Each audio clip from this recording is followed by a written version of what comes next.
Hello. Hey, how's it going? Doing well. How are you, Tim? I don't think we've actually had the chance. Let's see. Oh, I can't hear you. There we go. I think I'm back now. Hey, Steven. Yeah. Hi Hey, there. Hi, Tim. I'm Evan Bradley. I'm also with the Conservancy. I'll be in the background today. If any questions pop up, answering and just helping to manage things behind the scenes. Cool. Thanks for having me. Of course. No, thanks for doing this. I'm really excited actually to listen to this. Oh, cool. So thank you so much. Yeah. Um, how many people are we expecting today? We ended up having one sec. I know we had actually over 40 signups, which is pretty cool. I can get the exact number for you right now. Um, we're at 43. And that's not, I'm not sure if that's including the students or not. I don't think it does though. so probably be closer to like 60. Yeah, I mean, we'll have a little bit of drop off. So, I mean, not each of those people will show up. So, yeah, I'd say somewhere between 50 and 60 people ultimately. Um, they'll be able to type in questions, which I'll respond to or highlight for you to respond to over the course of your presentation or after. If it's something related to the necklace, I'll do my best to answer it on my own. Um, yeah, but I mean, they won't be able to talk over you. They won't be able to like interrupt. So they'll just be hanging out in the Steven, background. you're gonna like interview me, right? That's the idea. Yep. Cool. Awesome. Yeah, Steven, I'll go through and highlight questions for both of y'all to that might be of interest or relevant. Um, no need to answer them. I'll just make sure to bring them to your attention. Right. Sounds good. And then Tam, I'm gonna send you a post assessment of the webinar after. If you could get Okay. that to me when at your earliest convenience, that'd be great. Absolutely. Thank you. All right, I'm going to retreat to the background. Okay. Thanks, Evan. Yeah, no problem. Let me know if you need anything. Will do.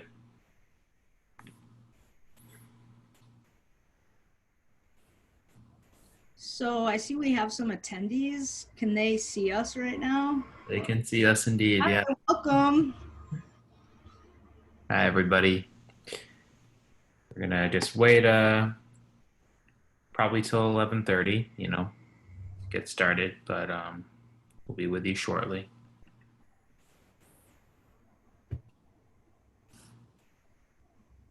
But yeah, Tam, the audio sounds good, so I don't think, yeah, no need to stick around if you until 11:30 if you don't want to, just kind All of right, be on cool. camera until. I'll be right back.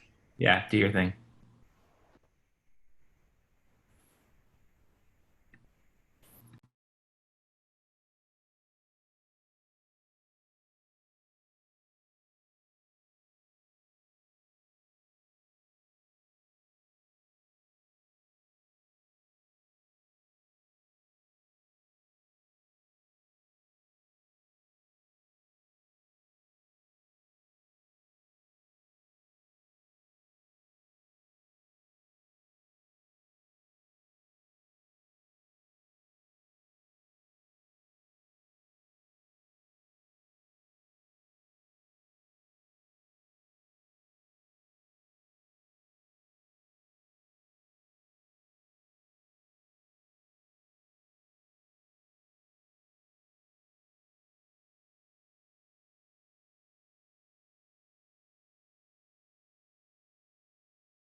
All right.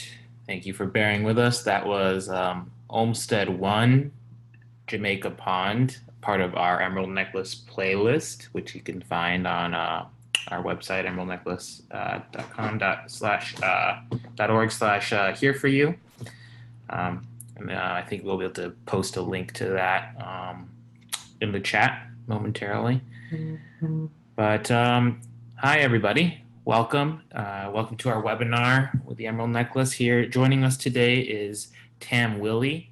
Very excited to talk today to you about forest bathing and just another way for us to kind of experience our parks and the outdoors and to, you know, feel more centered, I guess, in these kinds of crazy times.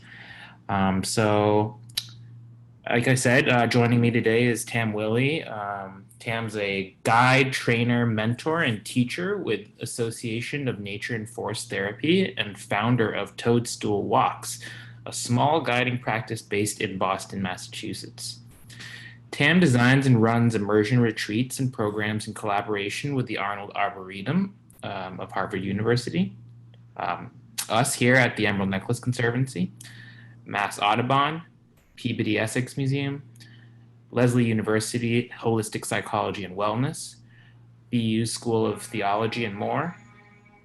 Tam has over a decade of experience working with Boston-based LGBTQ youth as a mentor, facilitator, teacher, and adult support, and creates ongoing forest therapy programming through the Venture Out project. Tam is passionate about the ways that forest therapy naturally tends to build empathy and compassion, thus broadening and healing relationships, both human and beyond. So, yeah, today is kind of the point of this webinar is to just give you a lay of the land of what it means to forest bathe and hopefully get you interested in some of the programs that Tam has to offer. So thank you for joining us, Tam. Thanks for having me, Stephen, and the Emerald Necklace. I just want to say hello to the green team and also acknowledge the sirens in the background. I live a block from the fire station. I just want to take a moment to actually just invite everyone who's here and listening in to just kind of notice where they are right now and maybe just look around and take your eyes off the screen just for a moment. Maybe closing them or looking out the window or even just looking at the ceiling or the walls and just kind of taking in your surroundings. Just kind of exploring your environment for a moment. Maybe we'll turn off the cameras just for the sake.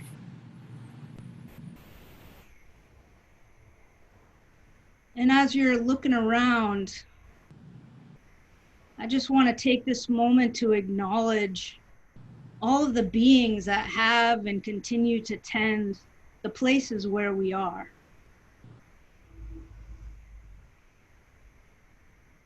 And if you're inside right now, I just want to honor the inside space where you are, where I am, acknowledging the bones of our homes, the land that those bones came from. Perhaps if you're in a wooden building or house or brick, just imagining the lands that those pieces were harvested from. And just becoming aware of your seat and how it connects through your house down into the earth. And just imagining the earth, foundation, and just all that's going on down there. Just imagining the world that the foundation of our homes and buildings are encountering. And then just imagining, maybe even seeing trees if you have a view of a tree, or just imagining the green life in your neighborhood or somewhere nearby. and just imagining all of those beings that live in and around those trees and plants, including the flying beings that soar in across the canopy of these trees and plants, and even the little flying beings like the mosquitoes and the butterflies, and then the birds, the robins, and all of the big birds, the owls, the osprey, the eagles, falcons. And also becoming aware of the sky and the clouds, the star beings, and just all the beings, both seen and unseen. The ones we know, the ones we don't know. I just want to honor all of these beings. And I want to give special acknowledgement to the first human beings that have and continue to tend the lands that we're on. And for me, I'm in Jamaica Plain, and that's Massachusetts, Neponset land. And I want to welcome all of you and just acknowledge you being here today. I'm going to turn my video back on and just thank you so much for being here and being open to hearing about this practice and spending your time this way. Oh, and the last bit, I really want to acknowledge the internet, the sacred emerald text that connects us and makes it possible for us to connect during a time where we have to keep some distance between us. And thank you, Emerald Necklace, for having me today. We're very honored to have you. So Tam, let's get to a little bit about your story. What exactly led you to forest bathing?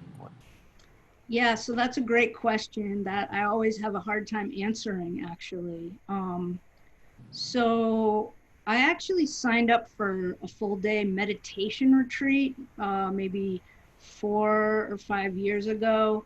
And it was through the Shambhala Center in Brookline. And it was listed as, it was actually an event called Our Original Playground. And it was a day-long event happening in the forest. And I showed up thinking it was going to be meditation in the woods. And I had meditated before. I've, had various steady and unsteady, inconsistent practices. And, but it was totally not. It was actually forest bathing. And the meditation teacher had been clued into what was going on in Japan and told us about this practice of forest bathing, which actually is the literal translation of a term from Japan, Shinrin-Yoku. And this is a practice that came about in response to a national health crisis in Japan due to a spike in stress-related illness as a result of the technology boom. And it became clear that people actually need to be outside for our health. So I learned just like the very basics of that on this day.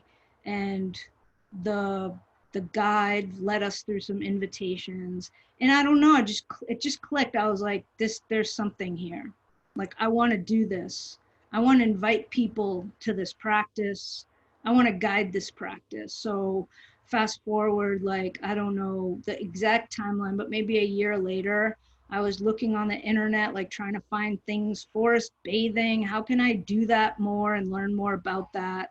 And that's when I found the Association of Nature and Forest Therapy, who offers a certification program where you can become a certified forest therapy guide. I think I laughed out loud, like, that's a thing? Because like, I already knew that was something I wanted to do, but I didn't know that was a thing that actually existed that you could sign up for. So I eventually signed up. I took the course. It was incredible. It was such a solid training. And then I just started guiding, and I made some connections with local parks and started doing regular programming. So the question, like, why or what led me? I mean, I think like many people, like, I'm stressed out. I'm stressed out by this system that we've been born into. I'm stressed out by screen time, by technology. I'm bogged down by email. I've been self-employed most of my adult life as a self-employed handy person, actually, and I've just seen firsthand a lot of other people's stress. I've been in a lot of people's homes in my neighborhood. I've lived in JP since '98, and I've been in many, many people's homes, many really, really nice homes where people are just so busy working that they're just not even home to enjoy their homes. And I just found I wanted more connection in my life, even uh, before I knew about forest bathing. I just started to feel like I feel called that I'm supposed to be doing something else. Aside from fixing broken things in people's houses, I think I'm supposed to be engaging in another way.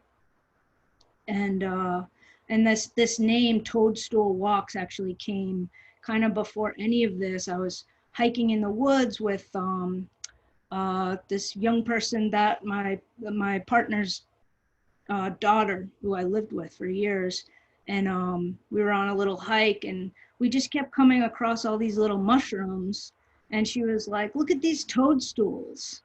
And I just never really thought about like a toadstool is like literally a mushroom that a toad would sit on, and that's just super cute. And I sort of thought like right then, like, I'm gonna start something called Toadstool. I don't know what it is yet, but it's gonna be about nature, and it's gonna be about connecting with people and connecting with the natural world. And that kind of just all started to unfold from there. I love it. If I feel like if toads can have a minute to sit down and appreciate their surroundings, why can't we? So, yeah, that's quite a journey. And could you kind of talk a little bit about how forest bathing has allowed you to kind of let go of some of this stress that you were talking about before you got into meditation and all that? Yeah, I notice when I go for a walk outside and I look at trees, and I walk along the Emerald Necklace quite a bit because I live in Jamaica Plain. I walk around the Jamaica Pond. I walk through the Arboretum. I walk through Franklin Park. Um, I'll like take the long road, the long route to get downtown on my bike or on foot to stay under that canopy of trees because I feel better when I do. Um, and then so when I started learning about the health benefits of nature, it was like, wow, even though it's so obvious, it was obvious to me, like, yeah, I know I feel better when I'm outside. I know that when I look at trees, I feel more alive. I'm more reminded that I'm part of the earth, that I belong to the earth, that I belong here. Uh, and yet somehow when I started reading about these like health impacts, it kind of blew my mind, not because I didn't know, but just I was like, oh, this has actually been studied, and data has been collected on this. And part of that reason is to prove that it's important so that we can fund, like have infrastructure. So speaking of Japan, there's certified forest therapy places where you can go. And there's like billions of dollars of infrastructure that's made these places accessible in terms of like just wide flat trails. There's even like wheelchair ramps and elevators. There's places to go inside, and there's benches strategically placed. And there's tons of case studies done there where you go to these places and someone's taking your blood, checking your blood pressure, and just like charting what happens. And a lot of those studies are similar to studies around yoga and meditation, around things like heart rate variability, meaning less stress, like they can measure stress hormones which we're blasting all the time. Like we literally, like we go on social media and something like messes with our head and we're like shooting stress hormones into our bodies. And then we're just sitting in those hormones. But when we go out and walk in the woods, we can recover from that. We can like release some of that. Yeah. Yeah, you mentioned, and correct me if I'm wrong, in saying that this is basically a form of meditation, right? And so I'm wondering, what is it about being immersed in nature that helps get you into that kind of meditative state and introspective state? Well, it's funny. We don't call it meditation, and we make a distinction for a couple of reasons. And one of those reasons is that, meditation, there's different lineages and there's a very specific way of practicing, depending on what lineage you might be familiar with. But a lot of it involves sitting in a very specific way, a specific posture. What I've learned about meditation, it's like, it's about like just letting the dust settle. It's not about changing anything or not changing your breath, just bringing your attention to it so that you're not up in your thoughts, and that when you have a thought, you just come back to noticing your breath. Like, that's what I sort of practiced when I was doing more meditation. And the thing about forest therapy or forest bathing, it's really much more invitational. There isn't a specific way. There's not a right way. There's not a wrong way. There's no place to arrive to. There's not a prerequisite that you get calm or go inward or tune out. Sometimes people on my walks will say, well, that was great, except for those airplanes flying overhead. And I'll say, well, they're part of our environment right now, So unlike Shinrin-Yoku in Japan, where there is some more specific ways that it's done, forest therapy, the practice that I'm trained in and that I also train other people in, it's just it's influenced and inspired by many practices. Shinrin-Yoku forest bathing is sort of like one piece, but there's multiple pieces. And our practice is really a weaving of many different people and stories and ancestors and collective unborn and more than human world voices. Our practice is really about just being alive. And it's a practice about belonging. It's a practice about relationships. It's an invitation to imagine.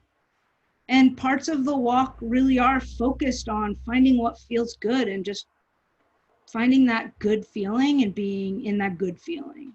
Specifically, the beginning of our walk, we guide through something that is similar to meditation, but the difference is we're literally like, what feels good, be with what feels good, which meditation is much more neutral. It's much more about being with whatever is, where this is really about like, find that good spot, find that sound that you like listening to and just let yourself listen to it.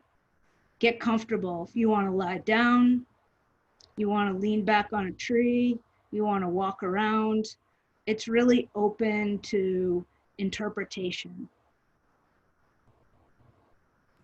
Thanks, Tam.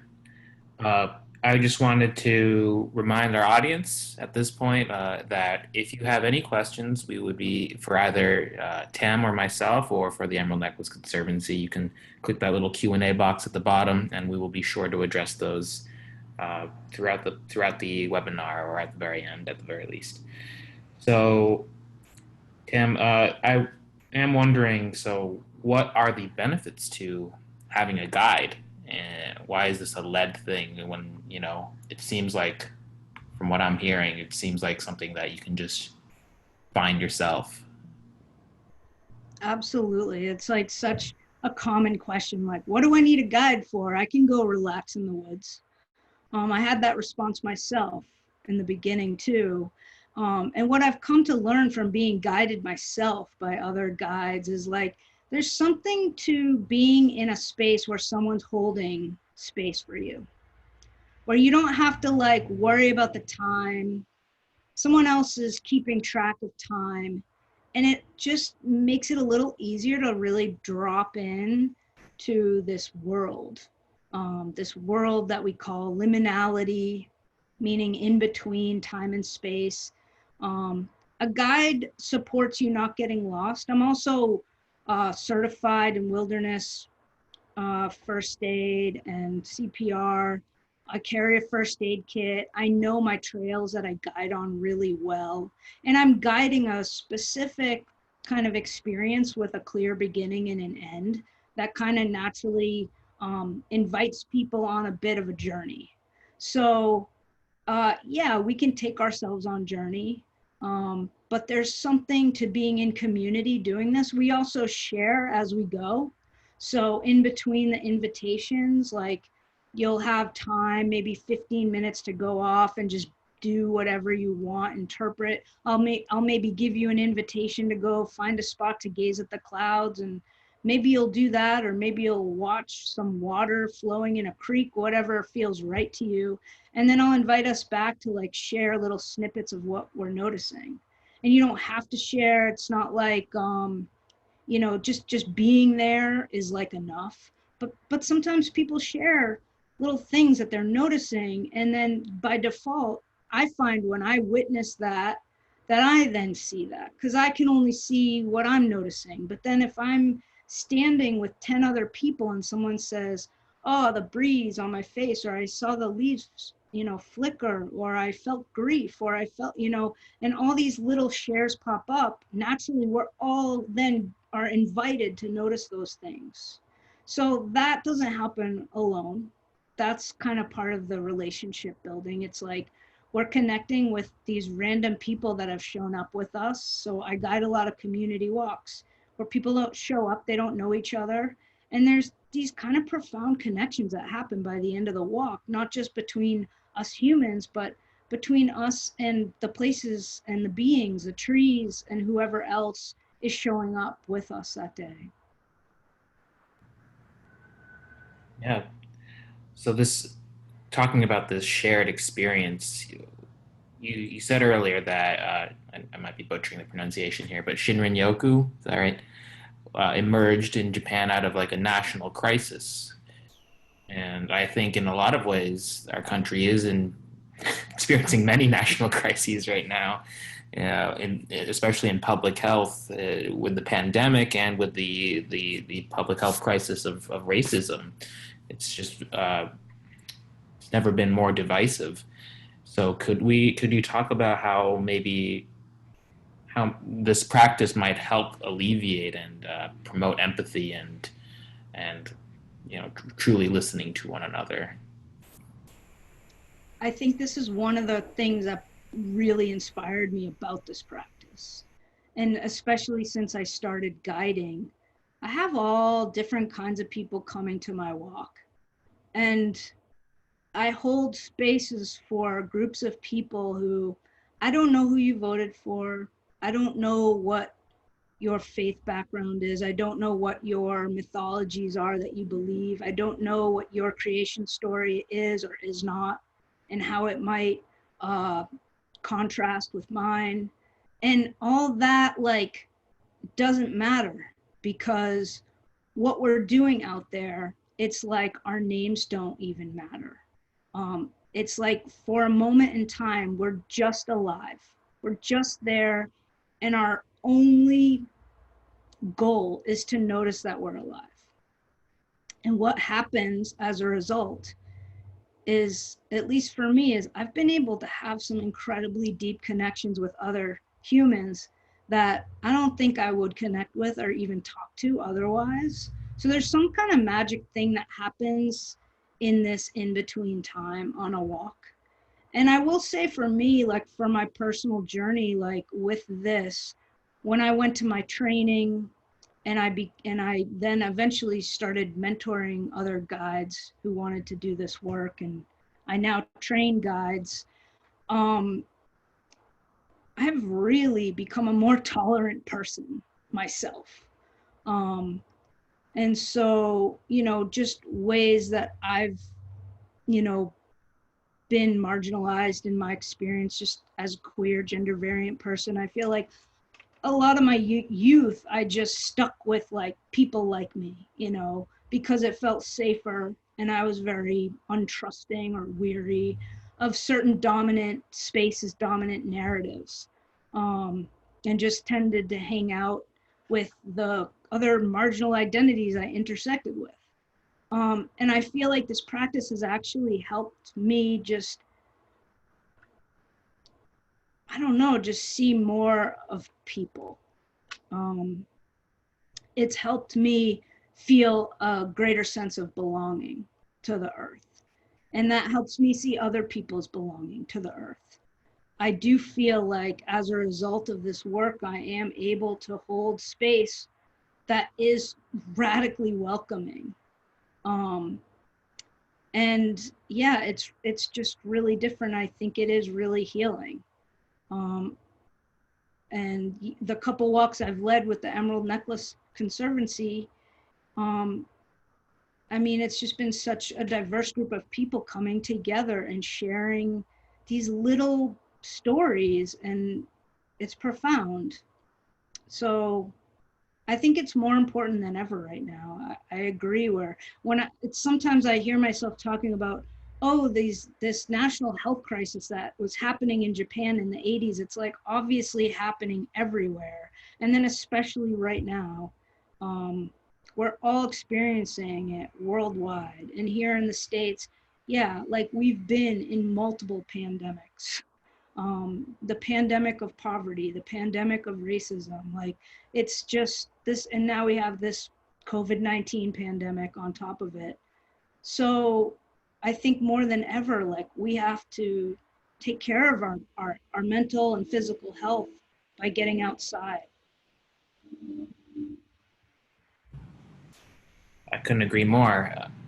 So I think that sharing this kind of space in forest meditation, it correct me if I'm wrong, it requires a degree of vulnerability, right? And kind of being yourself. And I am, as awesome as that is, I think that it's a great tool to begin kind of healing and understanding one another. But I imagine in your experience, you've met some new people new to forest bathing that are kind of resistant to that idea. So what do you as a guide do to try to address these kinds of resistances and make people feel more comfortable and welcome? How do you create a welcome space? Great question.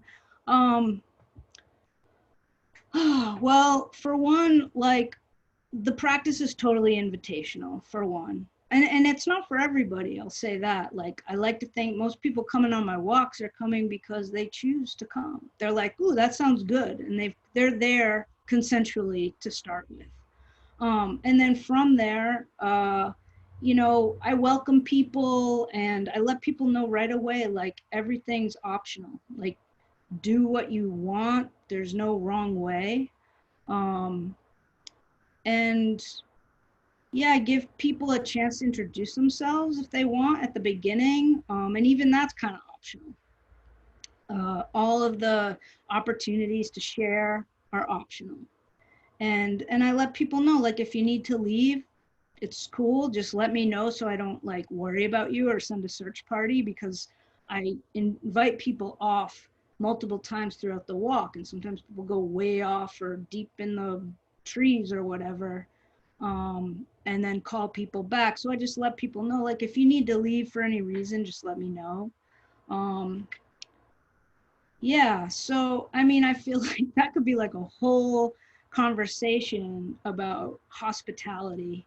But I do go out of my way to let people know that they are fully welcome. And I check in about like accessibility needs beforehand. I got a welcome letter that goes out. I ask for people to let me know, you know, if they carry an EpiPen, for instance, or if they need help, if they need me to stand closer when I'm talking so they can hear me, things like that.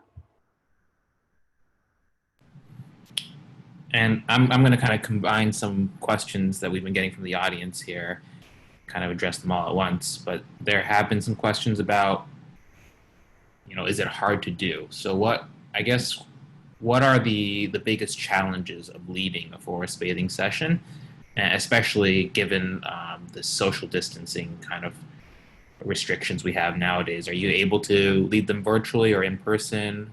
And what's that like? So I'm not leading in-person walks right now. I am leading virtual walks, including one with the Emerald Necklace coming up in August, that you're all invited to, and also tomorrow with the Green Team. So I lead like what I like to call like a live audio tour version. And it's kind of cool because it's very different because you get to be wherever you are. And you got one earbud in and I'm guiding you. And then you have some time to yourself. And then we have an opportunity to kind of share what we're noticing. And it's kind of amazing because people from all over the world can come together where, and people who don't have access or can't get to the place where the walk might have been happening, they can join because as long as they have an internet connection, or even actually all they need is a cell reception for the way that I like to guide, which is just on the phone. As long as they can join, they can join. And I also just want to mention, like, outside of a pandemic, a COVID-19 pandemic, you know, there was a question that came up about accessibility, you know, like where do these walks happen? And like, what about if you can't get there, and can you do this practice if you can't? And that's another thing I love about this practice. It's like, the whole point is that you don't need to go to some pristine wilderness, backcountry, off-grid place to do this. You can do this anywhere. You can do this practice literally anywhere. You can do it inside.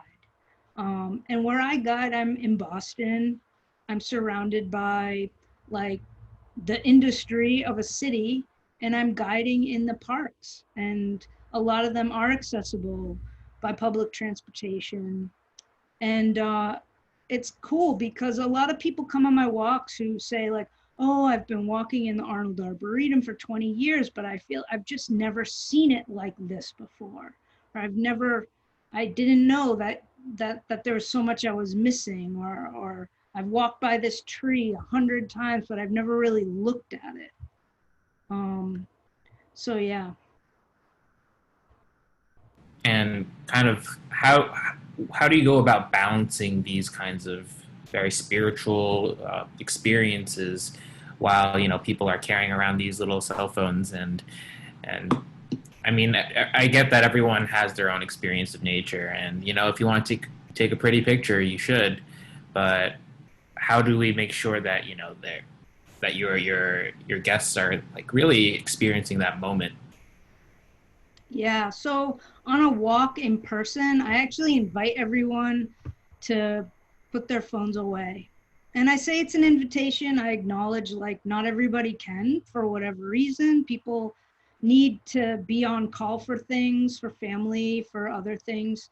But I invite people like, yo, this is a radical form of self-care. What an amazing decision to come out here for a couple hours. Like this is what do you want to get out of it? Why are you spending your life energy doing this today? Like, and I do think it's, you know, very beneficial to put our phones away for an hour, 2 hours, whenever we can. And this is one opportunity to unplug. That said, doing the virtual walks, the reason I like to do the audio is to give people a break from the screen so they can just listen. And also, I just want to acknowledge, I think that our technology like can be seen as a deeply spiritual way of connecting. So, but that aside, I mean, like from a health impact place, like it is proven that staring at these glowing screens dulls our senses. And this practice is literally about waking our senses up and being like, oh, hello, senses, I forgot to use you, because we don't really use our senses to survive the way that our ancient ancestors did, or less ancient, depending on who we are and what our lineage is. You know, humans were designed to be able to smell and see and hear, like danger, food. We don't need that. Everything we need is at the click of a button from our pocket device. So, you know, built like exercising our sensory contact is something we actually have to do, or we'll lose it. It's like use it or lose it. So forest therapy is also just a way of like, oh, I'm going to be in my senses, because that's not part of our daily life. So I think we could all return to our senses a little bit. We can all agree on that. Besides that, could you talk a little bit about your own personal experience and what you've learned from about yourself as a result of your relationship with forest bathing? I think for me, like a big part of my journey has just been like coming back to being a being a part of the earth. Like I'm not separate from. Uh, I I come from the dirt, like, and I will return to the dirt. I feel like this practice has opened up a lot of doors for me to explore my own like mortality and sort of make peace with like, not make peace with it, but just sort of like face the reality of this is temporary. How do I want to live? How do I want to be alive? And building these relationships with trees and birds, and like I have certain places, certain trees that I visit who have become like part of my world. And I wasn't, you know, raised with that kind of practice. So to find that as a older, like as an adult, to suddenly realize like there's this whole other world out there that I've been conditioned to think was less than that, like humans were somehow in the middle, and then there was this other layer of, you know, nature and animals. And I feel like for me it's just awakened me and taught me like we're actually all uh, we're all part of this big web. We're all connected. Every single thought we have and action we do has this ripple effect. Every vibe we give off, every mood that we're in, we go out in the world, that has an impact. And it's just made me more aware of my impact. Like, how do I want to walk through the world? What kind of attitude do I want to have as a being on this earth, you know? And I feel like it's just helped me broaden my perspective and just be more open-hearted, be more patient. Trees move at a much slower rate than humans. And I feel like there's just endless metaphor upon metaphor when I go out in nature that just helps me make sense of my life. That helps me hit the pause button and just be less reactive. Um, and that's been hugely healing for me to know like I belong, to choose to belong, and to say, yeah, how do I want to be a part of this weird community of humans, of non-humans? What do I want to do with this short little life? How do I want to be alive? So, and that just continues to unfold. Yeah. So, and in talking about these relationships you've built over time with the trees and with certain places, can you expand a little bit more about, you know, the how location comes into play here. So one of the questions the audience is asking is where your favorite place to nature bathe, forest bathe is, and in thinking about that, I have to wonder, like, what about people who don't have access to forests? How can they have a relationship with nature? And what about, like, does it matter what kind of forest it is? Like, does each forest give a different vibe, as I would imagine it would, and put you in a different mindset? Well, it's funny, like that question of like, what's the right spot? Or when I started my training to become a guide, one of the one of the invitations was to find a spot. And some people know this as a sit spot practice, but basically find a spot that you go to regularly and just go be there and just sit or stand or wander or lie down, but like have like a spot that you tend, that you go to, where you let that spot get to know you and you get to know that spot and just be there and just observe. And leading up to my training years ago, when I was like, okay, I have to find a sit spot, I felt like Goldilocks in the Three Bears. Like I could not find my sit spot. I'm like, is this my spot? No, it's to this, or it's not this enough. And like I have so many sit spots now. I don't feel like I have like this one spot that's mine, but I have certain places that just like we all experience when you like walk into a room sometimes and you just have a feeling about it, or like, we have this gut sense, we have this knowing of places that we're drawn to. And some of these places are like lots of humans are drawn to, say like the Grand Canyon. It's like, oh, everybody, lots of humans go there and are awed by that. But then there's these little micro places that are different for everybody. So like a spot that might really speak to me might not speak to someone else, and vice versa. Or like somebody might be seeking more of a like wet marshy spot and be drawn that way. And someone else is like, I need to be up high. I need to feel like I'm on a bit of a hill. I need a view. I need the air, And I think there's so much to unpack about that.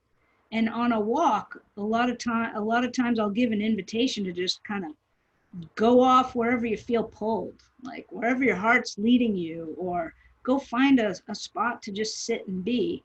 And people always go in like every different direction. So I think it's different for all of us. And the thing about forest bathing is it's really meant to happen in these in-between spaces where like we dwell as humans, and then there's like the wilderness, and then there's like the emerald necklace. There's these little green parks or forests between, where we live as humans and in our cities and towns, and then there's like the wilderness, and forest therapy is really meant to happen in those in-between places. And yeah, accessibility is definitely like a huge barrier. Like I think about in Boston, we have the Blue Hills, which is like kind of like a pretty bigger, denser forest of hills and trails. And yeah, you can take a bus there, but it's hard. And so like, what do you do? What do you do if you live in a neighborhood where there isn't a park nearby? Fortunately, there's so much green space in Boston. In most neighborhoods, you can walk a few blocks to a park, but what if you can't? Or what if you can't? What if you live in a building right now, you don't feel safe coming and going, or you can't? Maybe you're sick. Maybe you're quarantining and you're inside. I think there's lots of ways to like tend relationships with the more than human world, even if it's not a tree or a plant. I mean, our walls of our rooms, they are sentient. They're alive, like they came from the earth. And just remembering that, and also just, connecting with houseplants, even with just like anything that is that much less processed. if everything is nature, just finding the things in our houses that are less processed, like literally maybe a fruit or a vegetable or a seashell or a rock. And in terms of accessible, like getting out to the forest, like even just getting out to a park, making friends with the blades of grass and the purslane that grows between the sidewalk cracks. I see people harvesting that stuff and putting it in their salads, you know. There's so much green space even in our urban, like concrete worlds, like the dandelions, they will grow through anything. And I think this is really about noticing them, like letting, not ripping them out like weeds, but being like, hey, dandelion, and forming relationships with any of that. Yeah, I think that I would like to also kind of consider the other potential barrier that some people might have to having this connection. And you were talking about how in your walks, people will just go off and they'll listen and listen to themselves and find the place they need to be. So what about the people that, have trouble listening to themselves and being present in that moment? I am curious about how do you encourage that kind of mindset of being, you know, all ears. Well, I think right from the get-go, it's all welcome. There's no wrong way. Like, you don't have to listen to me. I'm a guide. I'm accompanying you in awakening our senses together. But how you interpret what I offer, and I let people know right away. If I offer an invitation, you don't like it or you don't want to do whatever you want. There's no sort of like mindset to achieve. Last year or 2 years ago with the green team, we did a walk around Ward Pond, I believe, over in Olmsted Park. And I think I gave some kind of invitation, and instead, some folks started throwing rocks in the pond. And then we all just started throwing rocks in the pond, and we just did that together for 10 minutes. And it was great. I really got a lot of joy out of that, and it felt connecting, and it felt free. And it was a great example of how we're like co-creating this journey together. I have this little framework that I'll offer, but then whatever happens once we're in that in-between time and space together is really welcome. Short of somebody like, harming somebody, it's all welcome. Like there's really no wrong way and there's nothing to achieve. Low stakes. That's nice. So I do want to address one more question from the audience, and it was if you have any suggestions for any like reading or websites to visit about forest bathing that we can check out. There is so much out there. For one, you can check out the Association of Nature and Forest Therapy if you're interested in getting trained to be a guide yourself or just going through that program. It's an incredible experience. And also on that website, you can find access to guides. There's a few of us in the Northeast. Oh, a bunch of us in the Northeast, and then a few of us in the Boston and Eastern Massachusetts area. Yeah, I mean, there's just so many books, like not about forest therapy specifically, but about these topics. Robin Wall Kimmerer, Braiding Sweetgrass. I feel like it's such a great book about reciprocity in nature, which is such an important part of our practice. We're really inspired by that as opposed to like, what can nature give to us? Or I need something from nature. Our practice is really centered on being in a reciprocal relationship, like being aware, like, what do I have to offer? Or how can I show up to this rather than just what do I need? Yeah, I think there's just so many books. I honestly can't think of any beyond that one in this moment. but I'm happy to put together a book list and share it later. That'd be great. And Oh, I do have a book actually, especially for dog walkers, Forest Bathing with Your Dog by Nadine Mazzola, who's also a local guide and colleague, for people who want to experience this with your dog and let your dog guide you. And Nadine also guides walks for people with their dogs. that sounds amazing. Thank you. And could you kind of address, in reading about forest bathing and doing research, are there any common kind of misconceptions surrounding the practice? And Yeah. yeah, how do you address people who have these misconceptions? And Well, there's, this is a new kind of growing industry, or I don't even know if I'd call it that, but I don't know what to call it, but some people call it a trend. I don't think nature connection is a trend because it's ancient, like we are nature, personally, but there's different programs and different modalities and different ways of doing this. And I think, I hear people be like, oh yeah, forest bathing. I was just doing that this morning on my walk. And sure, maybe they were in their own way. The practice of forest therapy that I offer and other guides who've been trained in the same practice as me is a pretty specific kind of practice. Um, and like what happens in Japan is pretty specific to what's happening there.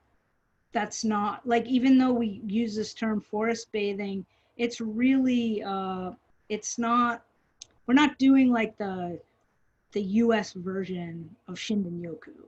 It's just sort of like that word has inspired people to kind of create these other kind of ways of guiding people in nature in a specific way.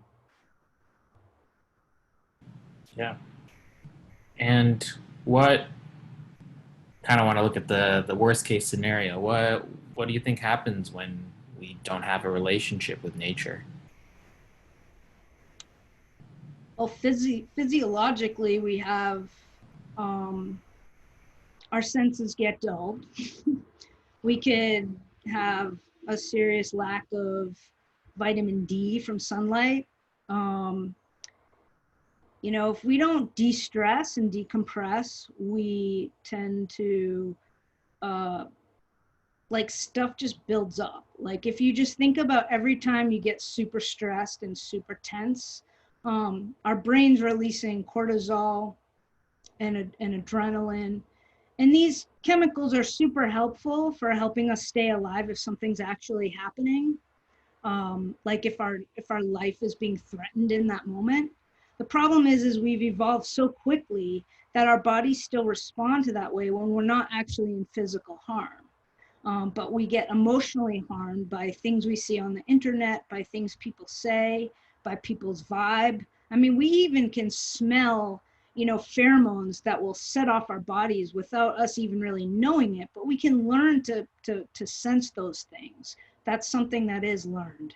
But yeah, when we don't get those toxic chemicals out by like going for a walk, getting outside, also like exercise, there's lots of ways. But yeah, getting outside and, like connecting and also like absorbing certain chemicals that certain plants and trees release, like phytoncides, which build white blood cells, by literally just breathing the air near them. These things help boost our immune system. And when we don't release these toxic chemicals, they can form free radicals that roam our body, and that can turn into, cancer. Those can make us sick. Like we all notice that when we're stressed or we don't sleep enough, we're more likely to like catch a cold or something like that. So keeping our immune systems boosted by regular outdoor, time keeps us from getting sick. It keeps our immune system healthy. Because when we have these free radicals like floating around, that's like the #1 cause of like almost every kind of health condition. So we can really avoid a lot of stress related illness by going outside. Even just taking ourselves on a walk and leaving our phone at home for an hour, if that's safe and possible, or just putting it on silent, but just like really taking time off, because like we're just plugged in and looking at a glowing screen so much, and especially right now. So I think, yeah, we need trees. Like if we cut down all the trees on the earth, we will all die. Like we literally do need them. We breathe the air. They make the air. They cleanse the air. And I think when we form our personal relationships with them, we care about them. We're more likely to protect them, as opposed to some kind of random person knocking on the door like, save the trees, sign here, give your money. It's like so disconnecting sometimes. It's hard to like get around a cause until it's like affecting you, until it's your tree, until it's like your friend, your sibling, your parent, your kid. So I think it will help us survive as a species, this practice, or even just tend better in whatever time we're in. Yeah, I definitely hope that if anything, we all walk away from here and having committed to improving our relationship and with nature, and committing ourselves to its preservation, and in doing so, committing to improving ourselves.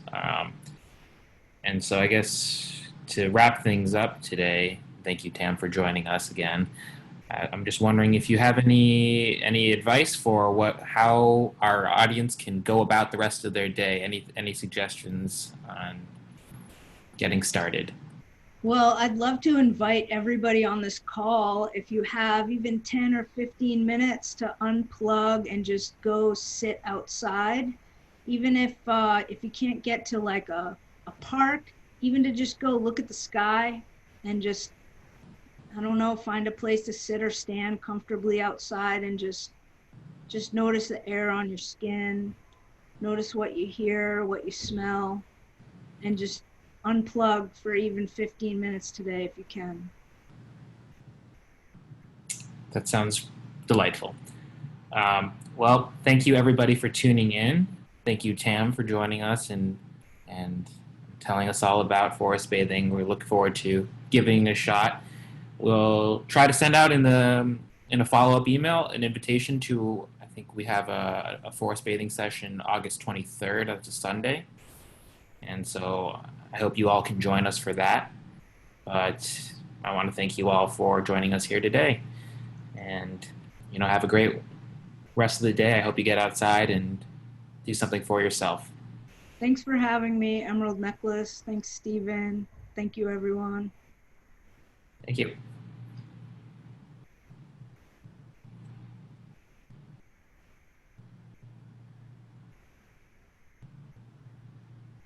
All right. You can hang up now. Okay, bye. Thanks, Tam.